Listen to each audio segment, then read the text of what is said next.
गोपालगंज के सबिया एयरपोर्ट से उड़ान के लिए जिला के सांसद आलोक कुमार सुमन एक्शन मोड में आ गए हैं।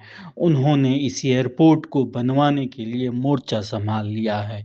आलोक कुमार सुमन ने पहले लोकसभा में बजट भाषण के दौरान इस मुद्दा को उठाया, तो अब नागरिक उड्डयन मंत्रालय पहुंच गए हैं। उन्होंने मंत्रालय के सचिव समीर कुमार से मुलाकात कर सबिया एयरपोर्ट की बिडिंग प्रक्रिया को जल्द से जल्द शुरू करने की मांग की है। आलोक सुमन ने बताया कि जल्द इस काम को किया जाना चाहिए, क्योंकि उड़ान योजना के तहत यह एयरपोर्ट शामिल है। बता दें कि सबिया एयरपोर्ट के बन जाने से न सिर्फ गोपालगंज बल्कि सीवान और मोतिहारी जैसी जगह के लोगों को भी बड़ा फायदा होगा। दरअसल विदेश में बहुत लोग रहते हैं और ख़ास तौर पे गोपालगंज और सिवान के लोग सबसे ज़्यादा रहते हैं। ऐसे लोगों को फ्लाइट पकड़ने के लिए दिल्ली, मुंबई जैसे शहरों में जाना पड़ता है और इसके लिए वो ट्रेन पकड़ते हैं। अब जब एयरपोर्ट बन जाएगा तो ऐसे में फ्लाइट से वो दिल्ली और मुंबई जैसे शहरों में जा सकेंगे और वहाँ से डायरेक्ट फ्लाइट विदेश की पकड़ सकेंगे। ऐसे में कहा जा सकता है कि ना सिर्फ समय की बचत होगी बल्कि शारीरिक रूप से भी आराम मिलेगा। आइए सुन लेते हैं कि आलोक कुमार सुमन ने बजट भाषण के दौरान गोपालगंज के सभी एयरपोर्ट के लिए क्या कुछ मांगा है। आलोक कुमार सुमन जी, श्री आलोक कुमार सुमन जी। धन्यवाद सभापति महोदय। मैं आपका आभार व्यक्त करता हूं कि आपने यूनियन बजट 2026-27 पर अपनी बात रखने का मौका दिया। सबसे पहले मैं अपने माननीय प्रधानमंत्री श्री नरेंद्र मोदी जी और माननीय मुख्यमंत्री श्री नीतीश कुमार जी का आभार व्यक्त करता हूं और विशेष रूप से मैं अपने माननीय वित्त मंत्री श्री सीतारमण जी का आभार व्यक्त करता हूं, जिन्होंने कर्तव्य की नई शपथ के साथ अत्यंत जटिल वैश्विक परिस्थितियों, अंतर्राष्ट्रीय भू राजनीतिक तनाव और घरेलू विकासात्मक आवश्यकताओं को ध्यान में रखते हुए 3 कर्तव्य यानी वृद्धि, आर्थिक वृद्धि को गति देना, लोगों की आकांक्षाओं को पूरा करना और सबका साथ सबका विकास के मध्य एक संतुलित, दूरदर्शी और राष्ट्र को सर्वोपरि रखने वाले 53.45 लाख करोड़ का बजट प्रस्तुत किया, जिसमें हाई कैपेक्स और हाई ग्रोथ का समन्वय है और साथ साथ नई उभरती उद्योगों, सनराइज सेक्टर्स के लिए और उसकी बढ़ोतरी के लिए विशेष रूप से समर्थन है। यह एक बेहद अहम बात है महोदय। इस बजट के 6 स्तंभ आर्थिक वृद्धि के लिए विनिर्माण को गति, विकासों के आधार पर सुदृढ़ीकरण, जनहित से जुड़ी सुविधाओं पर जोर, विश्वास आधारित जनता को बढ़ावा, व्यापार और जीवन की सुगमता और राज्यों को अधिक वित्तीय सहायता देना है। अध्यक्ष माननीय सभापति महोदय, मैं सबसे पहले सरकार का आभार व्यक्त करूंगा, चूंकि यह बजट ऐसे प्रस्तुत किया गया है जिसमें केवल ये खर्च का दस्तावेज नहीं है बल्कि ये नीति, नियत और दिशा स्पष्ट करता है। साथ साथ आशा, आत्मविश्वास और अवसर तीनों का समन्वय भी है।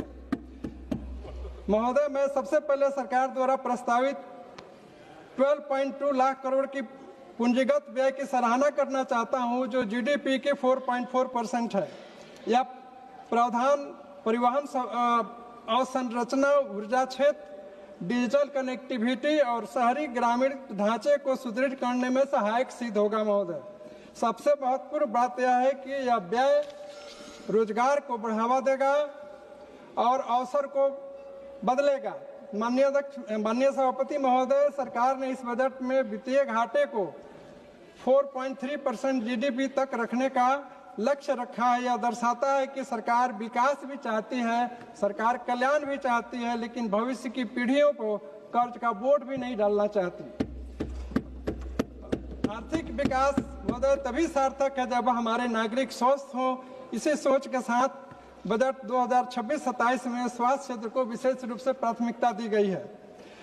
मैं बताना चाहता हूं कि सरकार ने स्वास्थ्य क्षेत्र के लिए 1 लाख करोड़ से अधिक का प्रावधान किया है इस बजट। और इस बजट में यह बताया गया है कि 3 नए अखिल भारतीय आयुर्वेद संस्थान स्थापित किए जाएंगे और जिला अस्पतालों में इमरजेंसी और ट्रॉमा सेंटर बढ़ाए जाएंगे। जिला अस्पतालों का विस्तार, आधुनिकीकरण, बायोफार्मा शक्ति की योजना के तहत 10,000 करोड़ की निवेश की बात की गई है, जो बायोलॉजिकल, बायोलॉजिक्स, बायोसिमिलर और बायोफार्मा अनुसंधान को प्रोत्साहित करेगी। इस बजट में स्वास्थ्य पेशेवरों, एएचपी और क्षेत्रीय चिकित्सक केंद्रों के निर्माण पर फोकस किया गया है महोदय, जिसमें 1.5 लाख केयर गिवर्स को प्रशिक्षण देने का लक्ष्य है। हर जिला अस्पताल में 24 घंटे और 24/7 ट्रॉमा सेंटर केयर स्थापित किए जाएंगे, जिससे आपातकालीन स्थिति 24 घंटे सुदृढ़ होगी और सुनिश्चित होगी। मधुमेह, कैंसर और दुर्लभ 17 बीमारियों की दवाइयों पर सीमा शुल्क में कमी से इलाज की लागत कम और सस्ती होगी। बजट में प्रधानमंत्री जन आरोग्य योजना के लिए 9,500 करोड़ रुपए और राष्ट्रीय स्वास्थ्य मिशन के लिए 39,390 करोड़ रुपए का आवंटन बढ़ाया गया है, जो प्राथमिक स्वास्थ्य सेवा, मातृ शिशु स्वास्थ्य और रोग नियंत्रण को मजबूत करेगा। महोदय, एमएसएमई सेक्टर भारत की अर्थव्यवस्था की रीढ़ है और सबसे अधिक रोजगार यहीं से आता है। बजट में छोटे और मध्यम उद्योगों के लिए 10,000 करोड़ रुपए आवंटित किए गए हैं। सरकार ने एमएसएमई को समर्थन देने के लिए आत्मनिर्भर भारत कोष में 4,000 करोड़ रुपए की अतिरिक्त राशि जोड़ने का प्रस्ताव रखा है। यह बजट वोकल फॉर लोकल को न केवल नारा बल्कि आर्थिक मॉडल के रूप में प्रस्तुत किया गया है। कृपया समाप्त करें। महोदय, मैं 2 मिनट।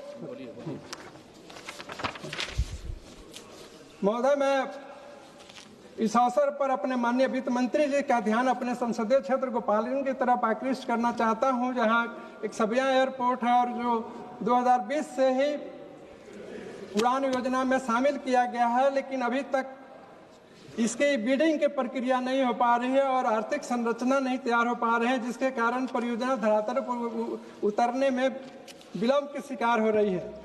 जबकि हमारी सरकार ने 149 हवाई अड्डे बना चुकी है। अतः महोदय, आ गई आप। मैं इस सदन के माध्यम से माननीय मंत्री जी से ये विनम्र आग्रह करता हूं कि सबिया एयरपोर्ट के लिए उड़ान योजना की बिडिंग प्रक्रिया के साथ साथ धन एलोकेट किया जाए, ताकि उसकी संरचना और उसकी बिडिंग की प्रक्रिया शुरू हो सके। बहुत बहुत धन्यवाद। श्री राजकुमार धन्यवाद सभापति महोदय। श्री राजकुमार संगवान जी।